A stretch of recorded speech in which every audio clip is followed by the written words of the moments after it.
Want to make a podcast? Spotify's got a platform that lets you make one super easily, then distribute it anywhere and everywhere.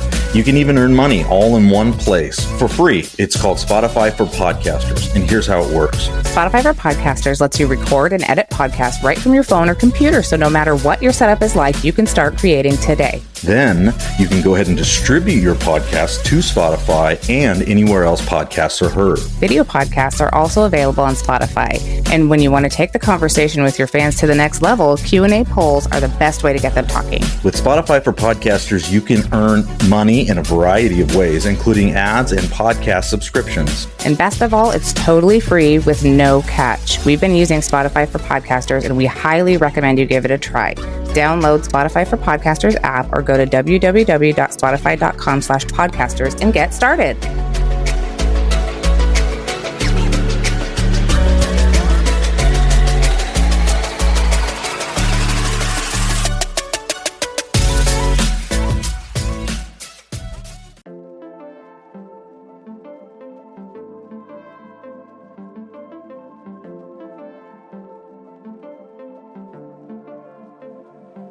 Hey guys, welcome back to the Fringy podcast.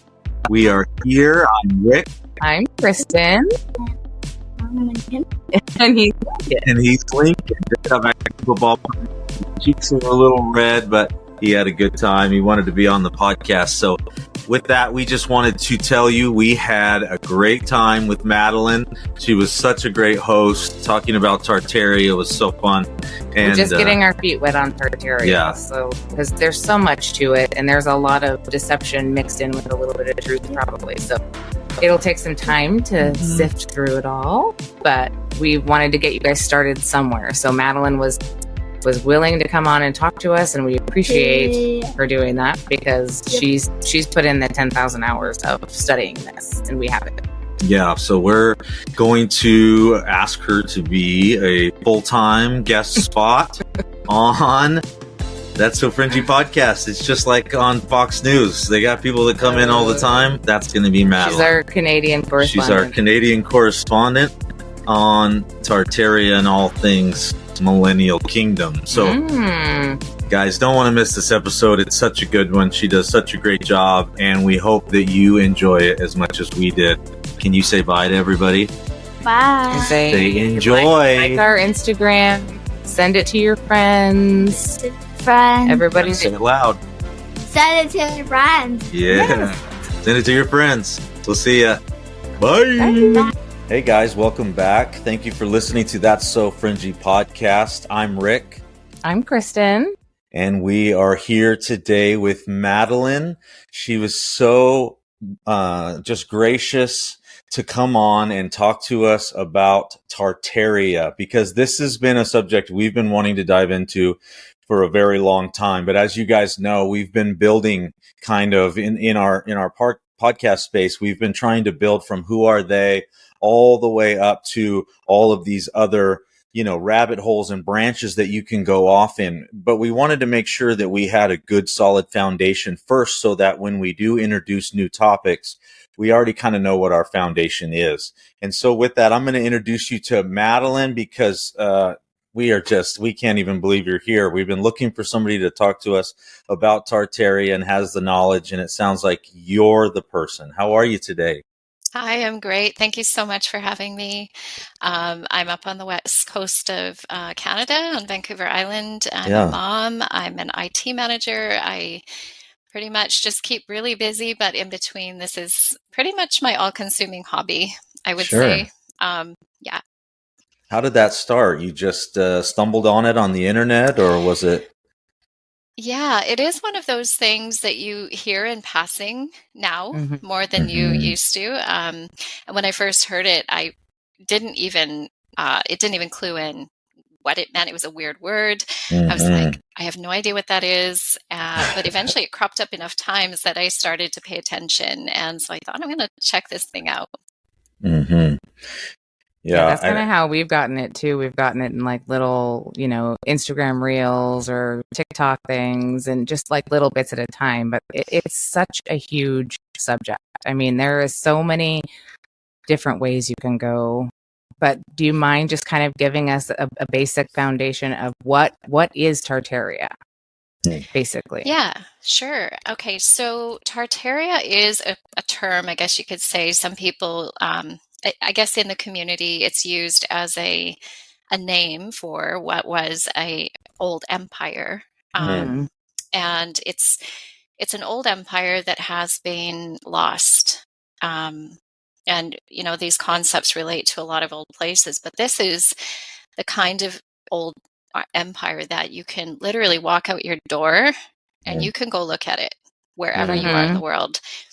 It's vast. Wow. And once you see it, you can't unsee it. And for me, I'm obsessed because I live in a city that literally has it around every corner. And I can go take pictures, that kind of thing. So it's like you can go out in the field, you can go look at it, you can touch it, you can walk around it, Yeah, that's so interesting. And when you say something like that, and people are like, "What is she talking about?" But you're talking about just it's everywhere. That's how vast this place was, right? And so, what time frame in history are we talking about?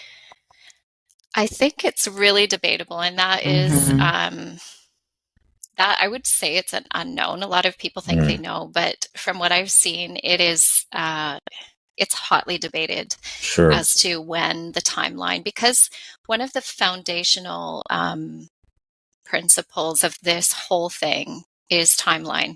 And the way that timelines have been changed over time.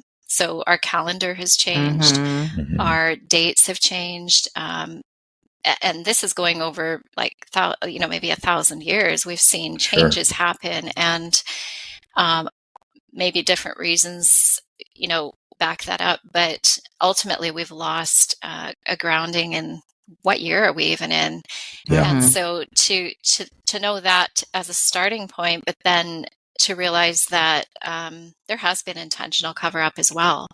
So through books and documents and artifacts, we have this kind of intentional cover up, and that's where it gets really interesting, because you might want to go find out the date, or when did this happen, but you also might get distracted by like, wow, look at this architecture, why is it like that?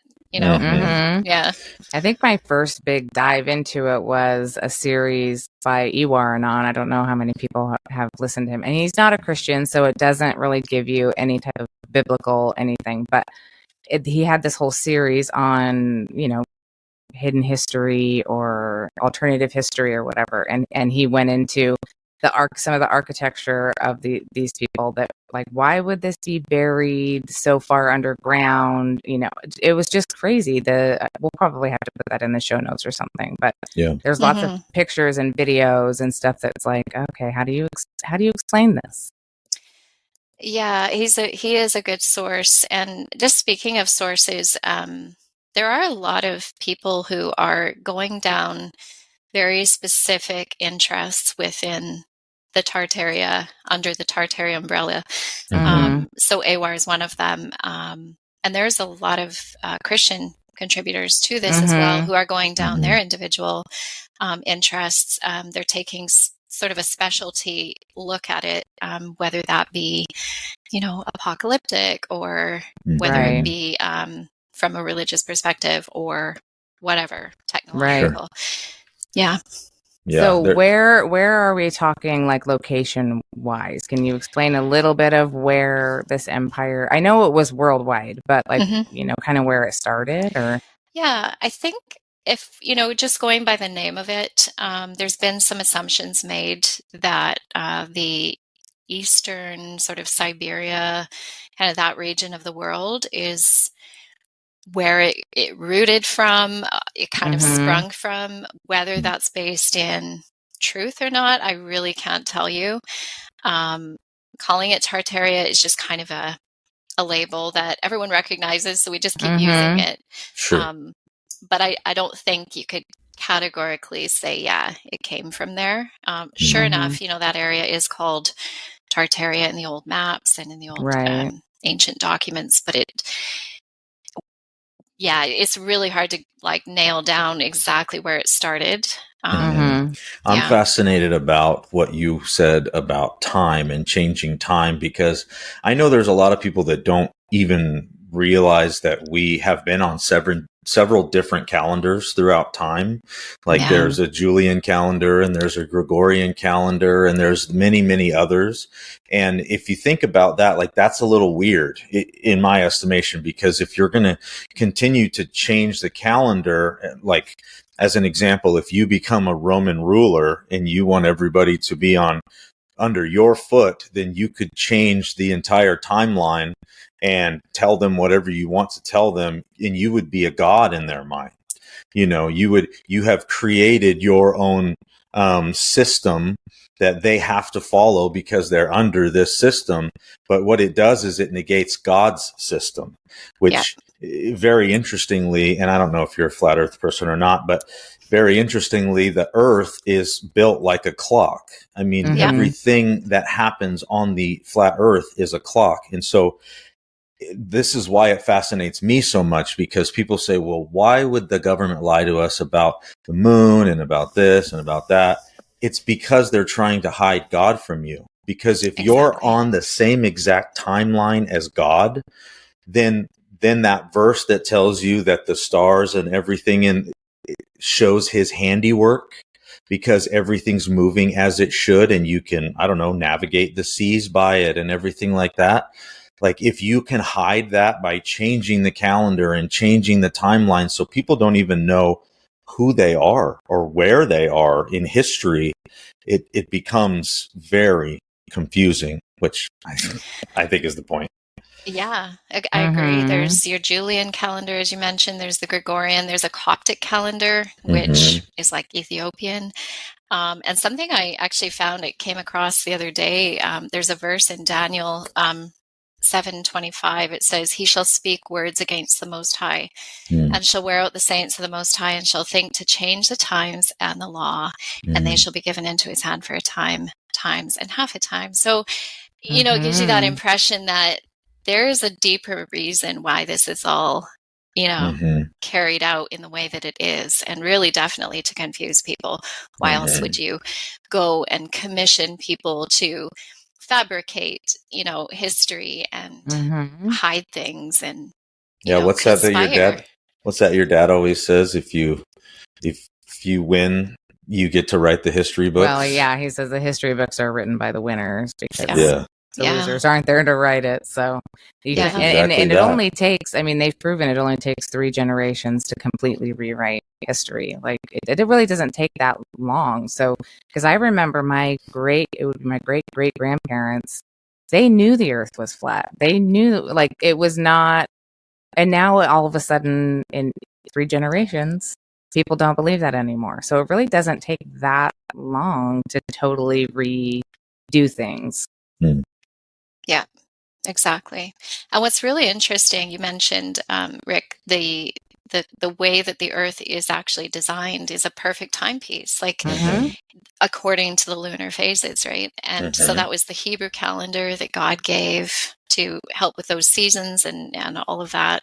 But when you move to the sun being the center of everything, it actually throws it all out. You can't calculate seasons. You can't properly calculate the date. You need leap years to fill in the blanks and things like that. So, and that's what messes with the harvest. And you're supposed to be doing all of these, farming activities and things like that under the sun at the right time. And if you don't know those things, then that's how you can have famine. Like, why would you have a famine if you just followed God's laws and God's rules, right? But that's how you get famines, is you get off of the timeline and you're planting at the wrong time. You're harvesting at the wrong time. You don't know. You're trying your best to follow the stars and the moon and everything, but it's not working anymore because somebody told you something else. That's not true. So it's very interesting to me. It's, once you can put it like that and you can explain it to people in a way that, they'll hopefully finally listen. And it all does make sense. It all kind of falls right into line. So do you believe that there have been several resets? I think it's possible. I'm doing quite an in-depth study of chronology at the moment, and I actually am building up an old library of my own, with as old books as I can find. I mean, most people who are looking for old books will know that you can't find anything prior to about 1860. It's really difficult. And if you do find them, they'd be in the tens of thousands of dollars. Yeah. Which just goes to show you that that's how much has been ripped out of our grasp. You know, we can't even get a hold of the information. And then you have places like the Vatican who have massive libraries, hoarding it all, keeping it all from us, you know. So yeah, it's like, what's the point of keeping it all from us unless there's something in there to be found? You know, the reason the government redacts things and classifies them is because they don't want you to know. But I think time has proven that that's not the way loving, open, willing to share the world's news. That's not how those people operate. So these people definitely aren't operating that way. They're not operating out of a place of love or kindness. It doesn't matter if the Vatican Church is attached to it. It's what are they doing? Because you can follow aliens, or you can follow Tartaria, or you can go down all of these other rabbit holes, but you have to listen to the message. That's the thing. Because when you follow this all the way to the end, you're getting the right message. And the right message is that there was different people living at a different time, and they knew more than we know because we haven't been allowed to. I think we can see with our eyes, like you said, you look at the architecture and you go, did these people that have horses and buggies, were they able to build this stuff? Like, it doesn't really even make sense. And why are the buildings we have now, they're just concrete columns that are, super blah, and they, I know there's nothing really beautiful about the architecture now, even though we're theoretically more advanced than they would have been. So how do you explain some of the architecture stuff?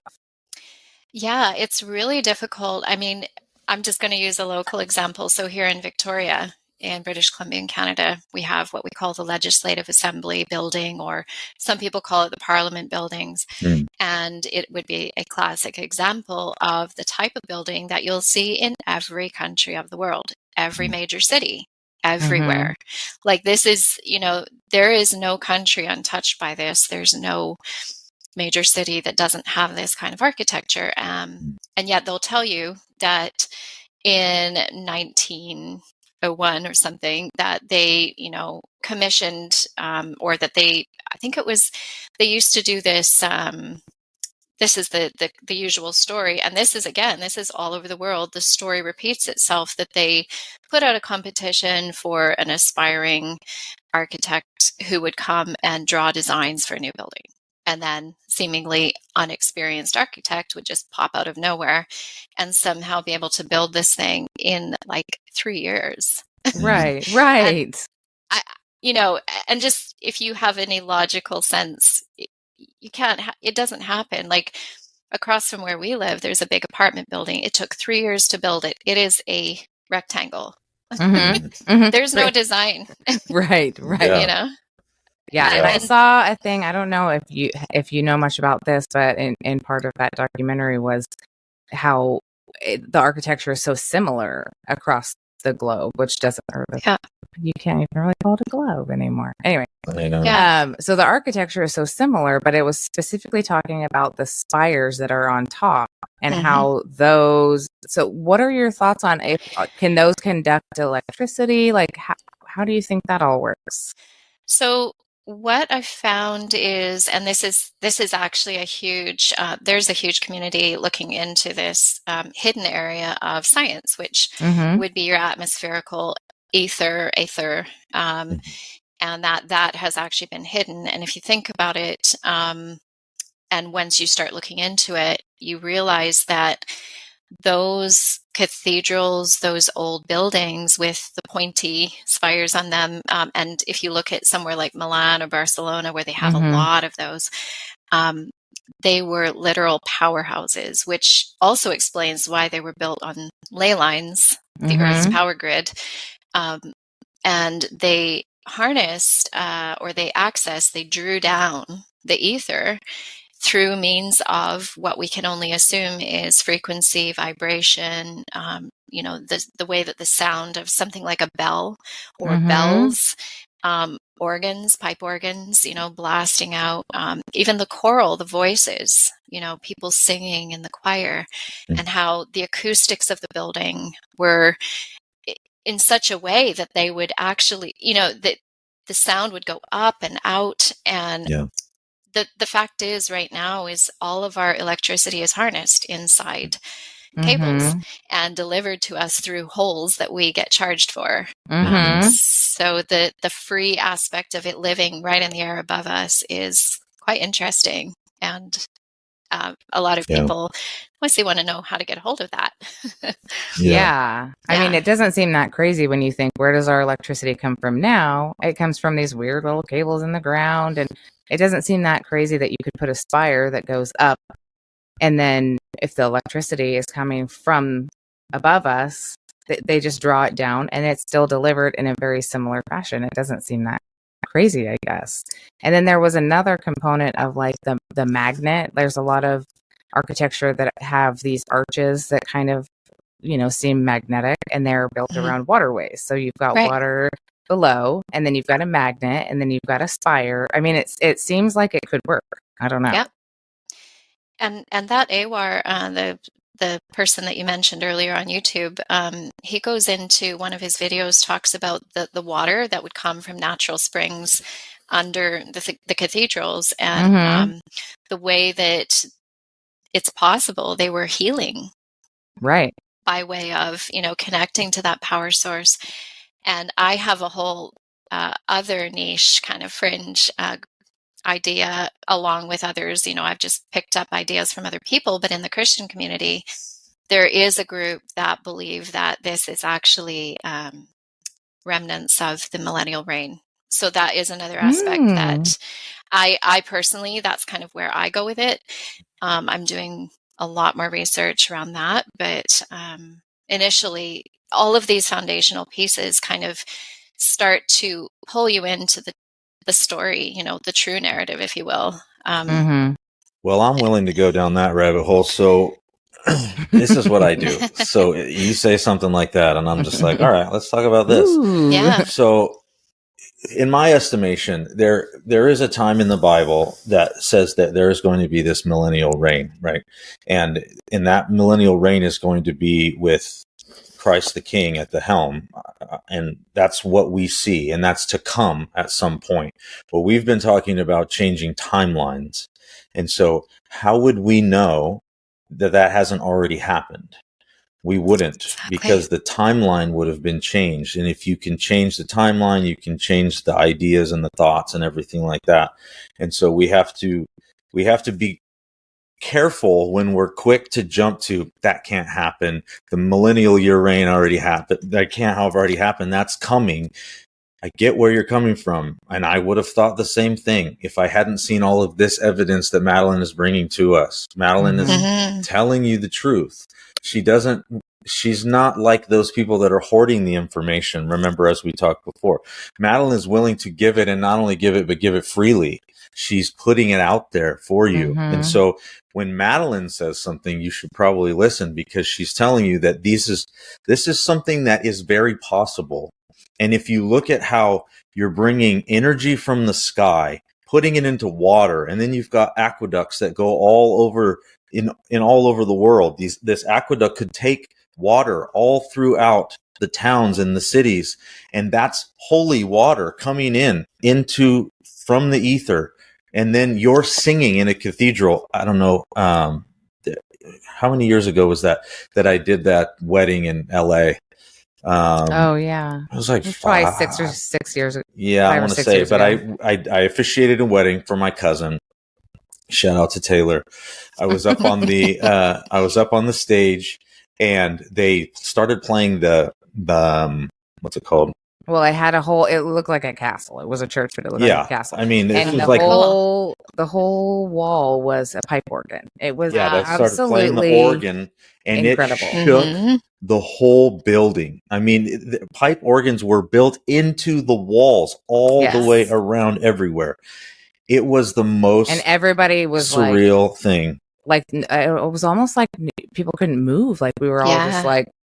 I mean, it was shocking how just gorgeous it was, but I don't know. It just made you feel something. Yeah, and interestingly, a lot of the old mansions of the Gilded era also had pipe organs built into them. Why would you do that? Why, if it was for like a congregation or, for a group meeting, why would you have that in your house?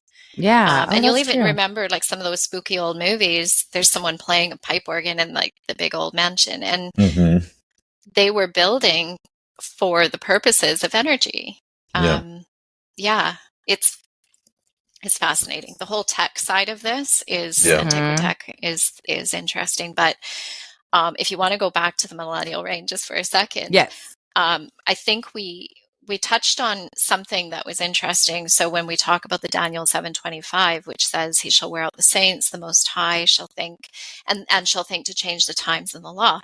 Well, if you go up to Revelation 20, it talks about the great deception, right? So that would follow the millennial reign. And I can't think of a more deceiving time than we live in right now.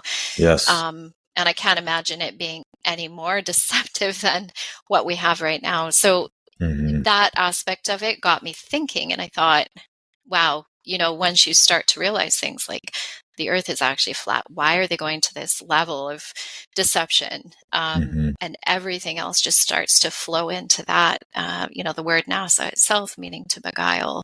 You can just look at almost anything that we're fed through our official narrative, and it's all deception. So basing things on basing this kind of truth, pulling out the pieces of truth out of that.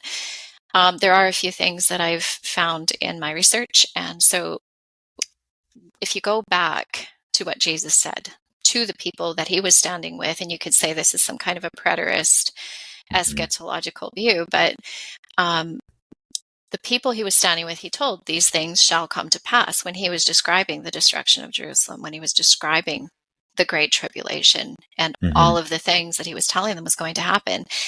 Making the point to say this generation shall not pass until these things happen. So we do have to take that into account as well. And, as I've kind of been grappling with that, I've gone down the different routes of what is eschatology? Where did we get these ideas that we have right now that are fed into the churches, that are kind of just repeated without anyone really thinking about them?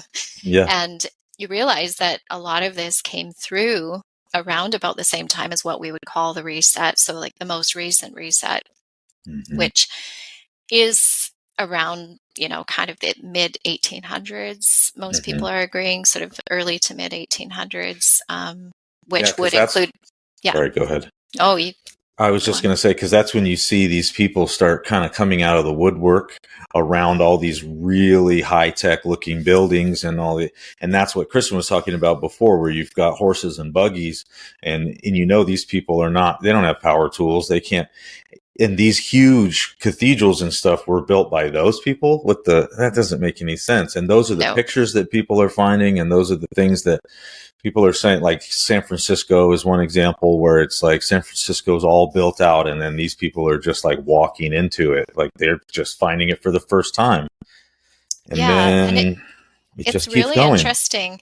Things like San Francisco, what they do is they blend. And when I say they, I mean the people who were in charge of the reset. So they blended media. So they would blend kind of pictures, but they would, like photographs, but then they would also blend in paintings. So they could make it look like how they wanted you to think it looked. And really they don't match. So you'd see a photo from the same time or near the same time, and the landscapes are totally different. The number of houses are different. And actually, something I did want to mention, you've heard of the World Fairs? Oh, yeah. Okay. So what's really interesting is before the World Fairs happened, there had been fires big city fires going on, and you probably have heard of these too. But I just want to go back to, so starting in London, not starting in London, but some cities had a ton of fires. So you had like Boston, New York, London, Chicago, and just drawing attention to some of those. So in 1666, there was a 4-day fire in London. And this is crazy because when you think about the materials that these cities were made of, it was rock. Right. Right. There wasn't a lot of wood. Those countries weren't highly forested. They weren't, building things with tons of wood. It was rock. And these cities were demolished by fire. So 86 to 87 parish churches in London were destroyed, up to 14,000 houses, 44 company halls, $1.8 billion worth of damage in 4 days in that fire. Dang. Yeah, what does people burn if you're in a you're in a castle or you're in a stone structure? Well, and then going back to when you say that this was the millennial year reign, that would have been about when they wanted to get rid of all the evidence. And when you put it in that way, it's like, okay, now what comes after the millennial year reign?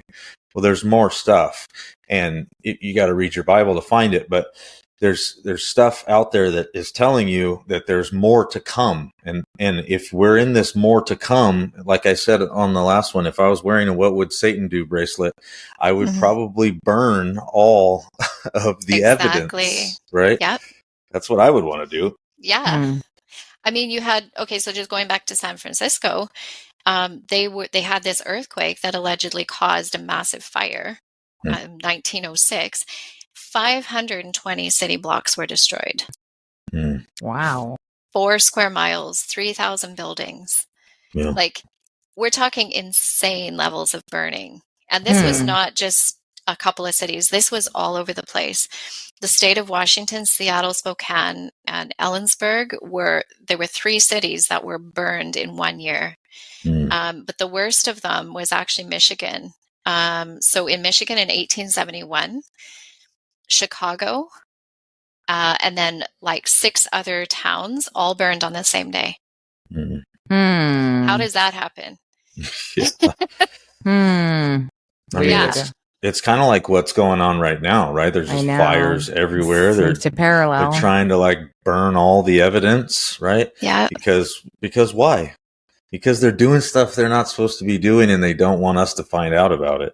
So this is why you have to ask questions. Madeline has gone down this rabbit hole because she's asking questions, and look at what she's finding. This stuff is amazing. So let's keep rolling. Yeah, so I want to talk about the millennium because most people will agree there's like a missing millennium, like whether they're Christians or they're not. There is this reality that the evidence points to a missing millennium. And there have been notable scholars go through this and admit, there is a missing millennium.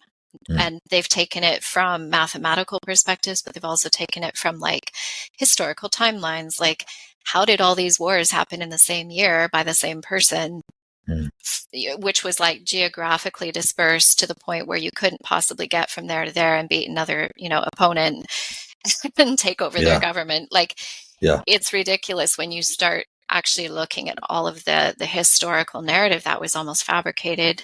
We can't prove that, but it does seem to be how it is. And there are some artifacts that stand out most in a lot of the content that we see.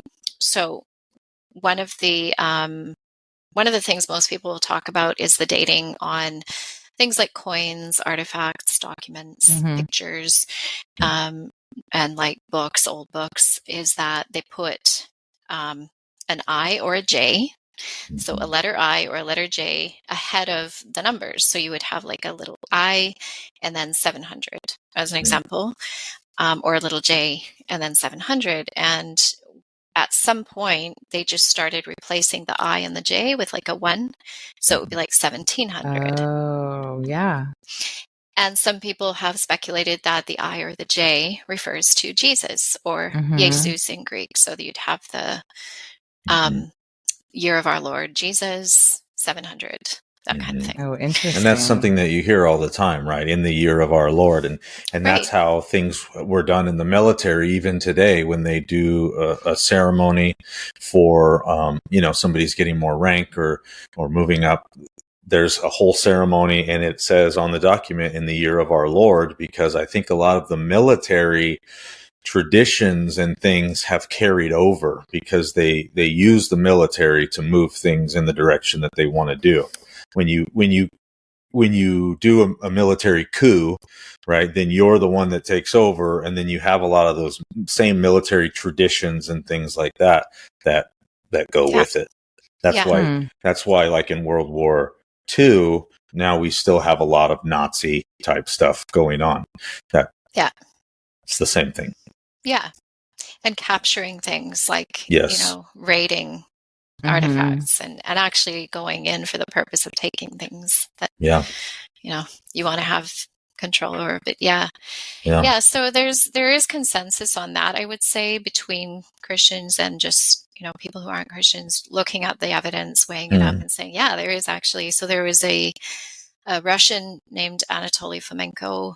He's quite well known in this area. He did quite a lot of research around why did they do it? And he was kind of an opponent of Rome, Holy Roman Empire, and the Vatican, and kind of pointed the finger at them. And then he broke it all down in kind of a mathematical, chronological way. So it can be proven from that level of things that there is a missing millennium. Another fellow who actually lives in my city, he's a professor, he wrote a book on the lost millennium. These men are not Christians. They're not looking at it from a religious perspective. Sure. But they are weighing things up from a physical perspective. And they're saying this just is, we're just not seeing the alignment of dates here.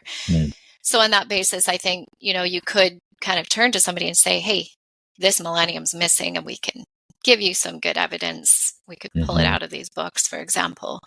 But what's really interesting is when you look at the architecture. So when they talk about the period of like between 500 and 1500, what do they call it? The Dark Ages. And it's that kind of law of inversion, because when you look at the architecture, they weren't stupid. They weren't,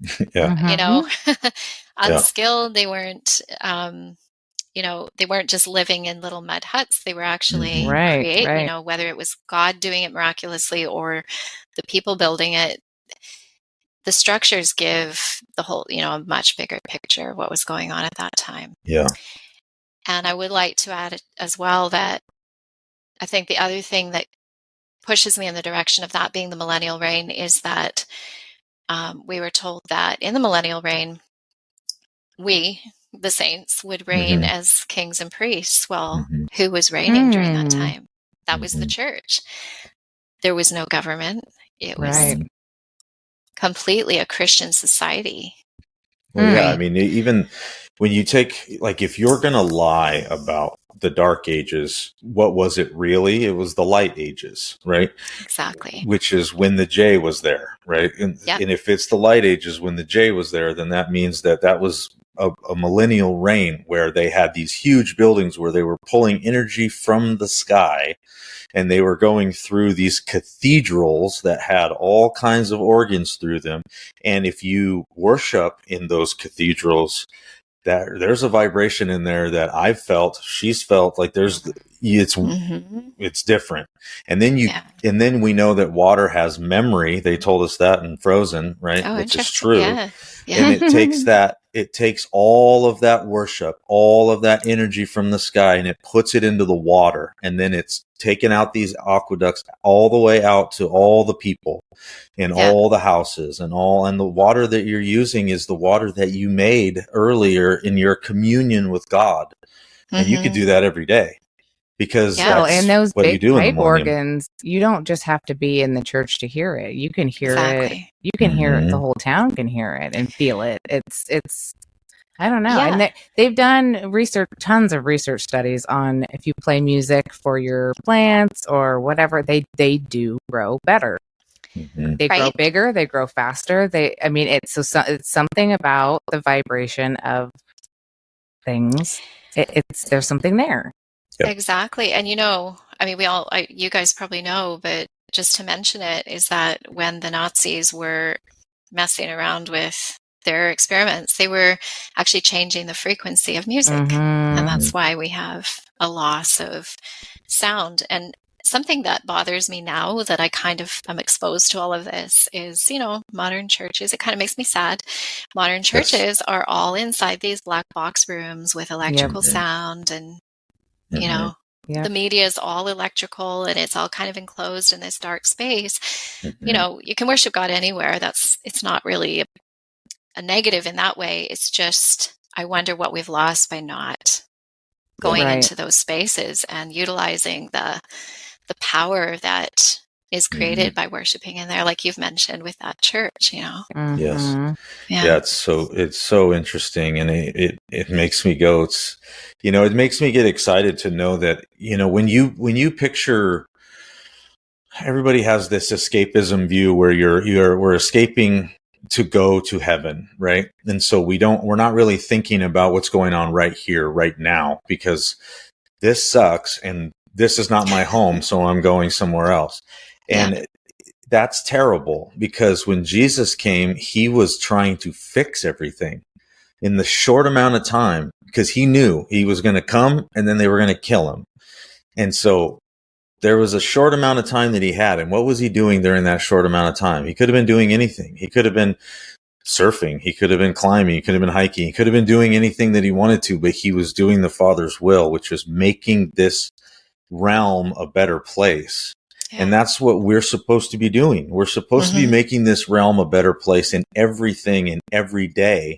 And when we're locked into these, as you said, these satanic square boxes and we're locked into the matrix with all of the energy that they've given us, right? Yeah. Have you ever thought that it's weird that we get black oil from the ground and we get also energy from the sky, like electric energy from the sky, but we choose to use like Satan's blood to fuel all of our stuff instead of using God's energy to, like, that stuff this is the weird stuff that goes on in my mind. No, this is actually one of Rick's theories that makes a little bit of sense, because some of them do not.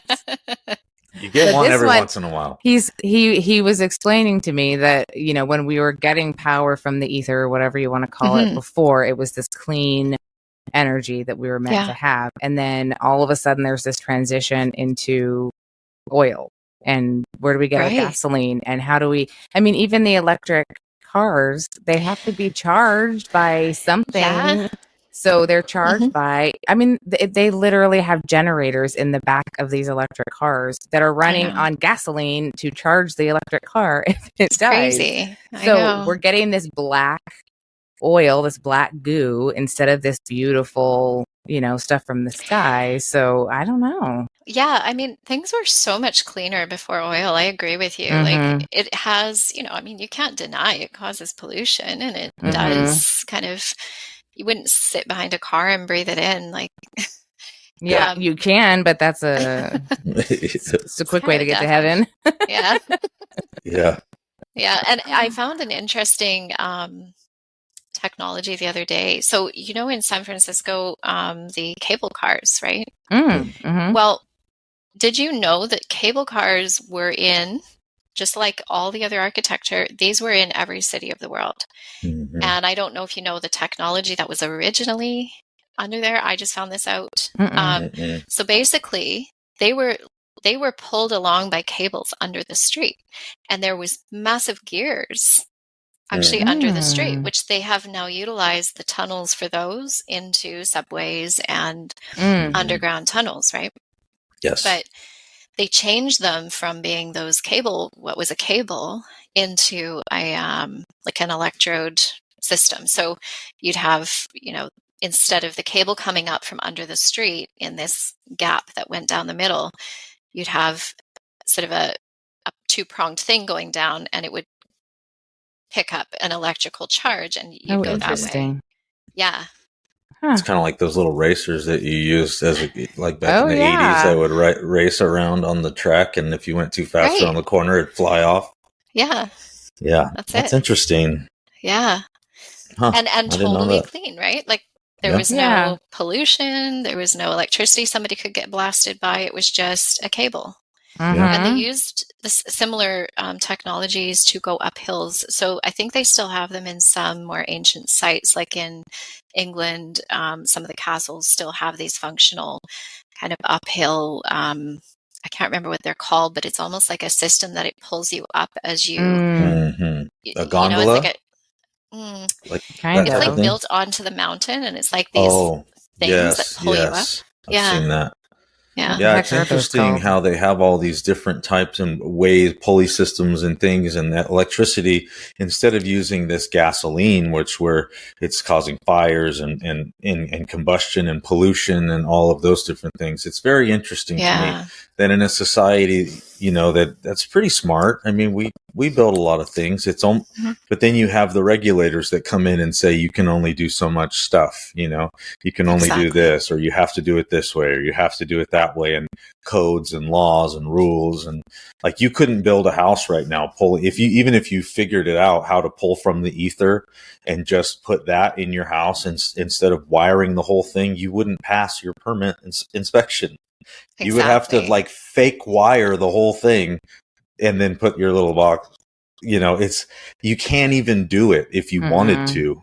Well, in Oregon, we can't even collect rainwater. Yeah, and we live in the Pacific Northwest. Yeah, it's like, what? Okay. What do you mean I can't collect rainwater? It's illegal? Yeah. It doesn't make any sense. Actually, that really bugs me because I have these stupid conversations with people where I'm like, why do you think that? You're talking to somebody and they're like, oh, do you know they recycle our wastewater and they put it back into our taps? Like, do you really think they do that? Yeah. I really don't. I don't think that is a smart thing to even say. Yeah. Like, I'm not rude to people, but I'm like, sure. I just want people to think, like, really? Yes. Water falls out of the sky. Oh, but it's polluted. Really? Like, all our plants, all our garden vegetables are fine. Yeah. Yeah. Yeah, they seem to be doing okay. They would probably do better if we did it on the right timeline, but right. We only get what we get. Exactly. Have you noticed that this year, I've had a lot of people report to me that we're getting a lot more abundance of apples and like harvest. The harvest this year has been bigger than other years. And that's not something that I usually pay attention to. It's just I've had a bunch of people tell me, do you want some apples? I've got I mean, we live in farm country. So. Okay. So one of the other things that I found really interesting about the millennial rain concept as an answer to the missing timeline was that the ornate, huge castles that are so full of complex designs, including kinds of plumbing like massive fountains and, waterways and like really intricate detail that they had given to these castles, but they didn't have any bathrooms. Now, the explanation for that is that, they just went in the hallways. They just, used to go everywhere. Or a chamber pot. Yeah. Which is ridiculous, Yeah. I wouldn't think so. People just go into the bathroom anywhere. It's crazy. So one of the explanations I've heard, and I've heard it from a few different presenters who kind of are going down this same idea, is that the saints, reigning and ruling with Christ in the time of the millennium would have had glorified bodies. Mm-hmm. And it does explain the fact that it's possible they just didn't need the bathroom. So they didn't build any. Yeah. Sure. Makes sense. Interesting. Yeah, it does make sense to me. And the more that you dig and the more that you look, the more that you find. That's why we always stress, ask questions, ask all of the questions. I used to be a tutor, and one of the things that they would tell us is to, when you're tutoring, ask questions. Ask them how to explain it to you. Ask them, because what you're doing is you're making them pull it out of their own mind. And if they don't have it in there, that's because you haven't taught them right. So now you know that you need to do more teaching. And so you have to pull those things out of people's minds. So, did you understand what I said to you? Or do you know how this actually works. But I think in this context, you have to be asking that about your own world that you live in. Does the current narrative that has been preached for a very long time, does that meet the standards of your logic? And if you haven't applied any logic to it, then that's on you. And I'm not trying to be rude, but that's the answer. That's reality. Because just like a student that I'm tutoring, if they're not putting forth the effort, it doesn't matter how many questions I ask, they're never going to get it. That's right. And so if you want to get this information, if you want to understand it, instead of just pushing it away and being like, nah, these guys are weird. There's a reason that people are saying what they're saying. And these are upstanding people. I mean, Madeline has a job. She's a mother. She's got a family. She's just like you.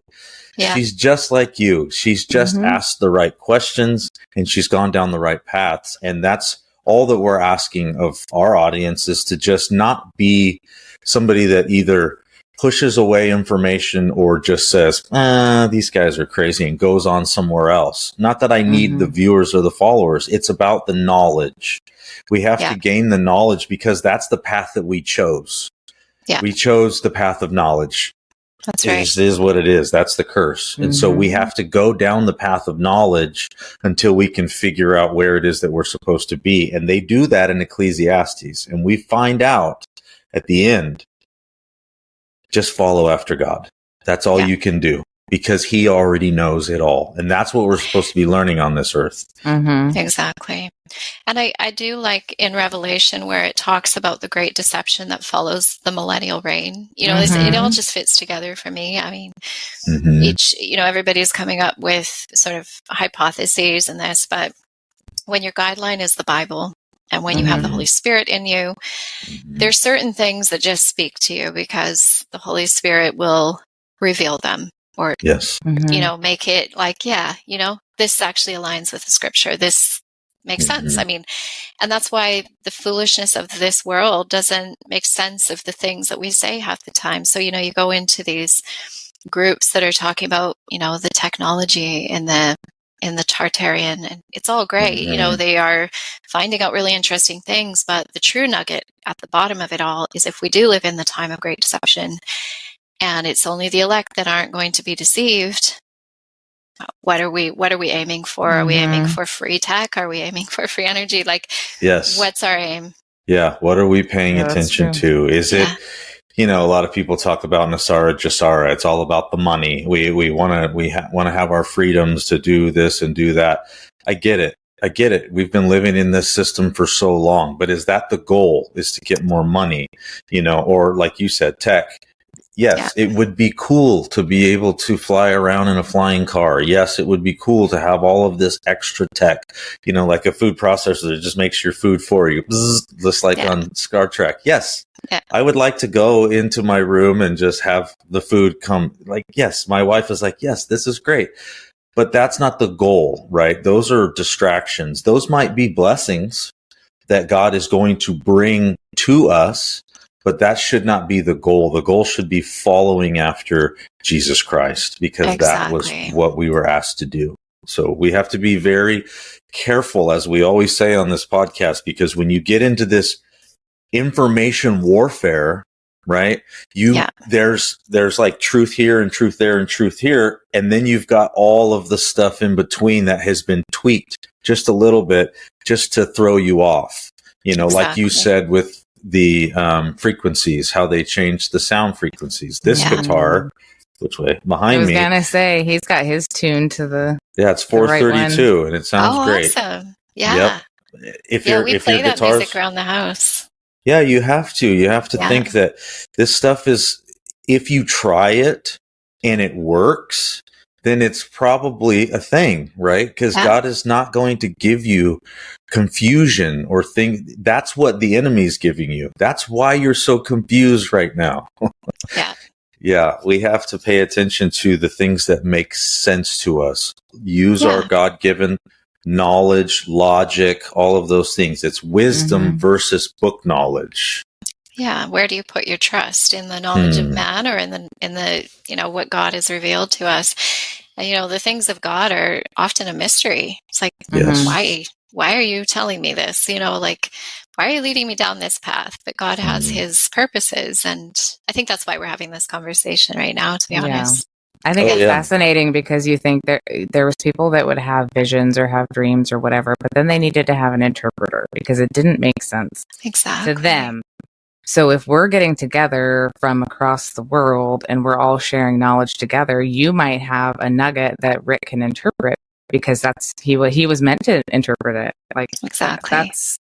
And I think that's what the enemy doesn't want, is he doesn't want people communicating in a healthy way. He wants people, like so many people just can regurgitate what they've been taught. And it's so quick, it's so fast, it's so like matter of fact that they don't stop and think, why do I think that way? Why do I believe that way? Why do I believe that the Earth is a globe and we're hurtling through space at, a gazillion miles an hour? Like, why do I think that? I know. It's because it's been conditioned from preschool. Yeah. And it's like almost that expression, it's better the devil you know, which is literal. Like, right. Oh, you really feel more comfortable with the devil? Oh, I don't. Yeah. No, I know. And then you got us that are like, well, Rick is definitely like he really walks on the fringes, and I'm somewhere a little bit more in the you keep in the restrained. middle. Yeah. I'm like, all right, you're getting a little crazy. I say it all the time. She is the best thing for me because I'm a wild man. I'll say whatever I want in church. I'll do whatever I want over here because I'm not constrained to, in my mind, I'm not constrained to the world. I'm a free man. I live with the Holy Spirit indwelling me. I'm more like a disciple or a Paul who's just walking around doing whatever they want to do as long as it is following in the path of Jesus Christ because they know nothing else but Christ and him crucified, as Paul says. Yeah. And so if that's my vision and that's my goal, then I'm not going to really be caught up in all this other stuff. Whereas Kristen, that works. Kristen then pulls me back down to earth every once in a while and says, yeah, but you're supposed to live here with these people and teach these people. And you can't walk away and say, I've got it figured out. I'm just going to run and go, skipping through the petunias with Jesus. I have to then, because the Bible tells me it is what I have to do is when I figure it out, when I wake up, I have to give that knowledge to everybody else.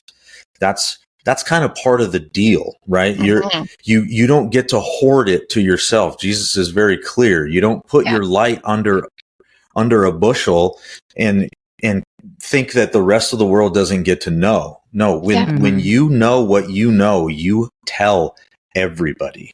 Yeah. So I started a podcast and now it's... Yeah, this is great. This is wonderful. No, it's exactly the right thing. People need to hear what's out there other than what I know. It's, I don't want to say it's depressing, but people think life is going to an office for 8 hours a day, coming home tired, not having spent time with their families and doing that day after day. And that's hamster not what wheel God had in fun for us. Yeah. Okay, so what else do you have Tartaria wise? Okay, so I know that there's way more, and I'm sure that we're going to do more parts to this because there's a lot to it. Because I really want to get into the world fairs and what are the trains with kids and all that stuff. Yeah, there's so many avenues. We'll have to do those again later because there's a lot there, and it's very interesting. And there's a lot of really compelling stuff. Yeah. So what do you think is the main reason that people don't believe in the Tartarian Empire existence? Well, there's a lot of tricks, the spells that are cast on us to explain. My daughters are in high school and it's all about memorizing what dates things happened, memorize what they want you to believe. And, I pretty much just tell them, okay, learn what you need to get through, but don't necessarily believe it all because there's a lot more to the story. And, it's these things like, so I guess terminology is huge and you both will know that in terms of spell casting and how they get us to think a certain way by using certain words in certain contexts. And one of the big ones in this area is the architecture will have a big number stamped on the front of it, like 1902, you know. And as someone who actually is aware of Tartaria, you know that building is probably, you know, maybe it's like 1,200 years old. But when they say founded, so the word founded could actually mean that's when they found it. Literally found it. Yeah.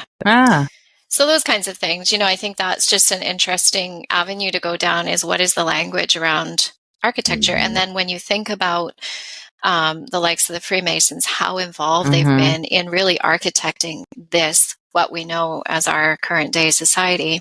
You know, they have the keys to everything. You know, you want to go find out more about your city, you're going to have to go to the archives and ask for permission to see documentation about, if I wanted to find out, you know, more about the Legislative Assembly being built, I would have to go ask for permission. And then even then, they only will give you a certain amount of it. So it's all guarded. It's all under lock and key.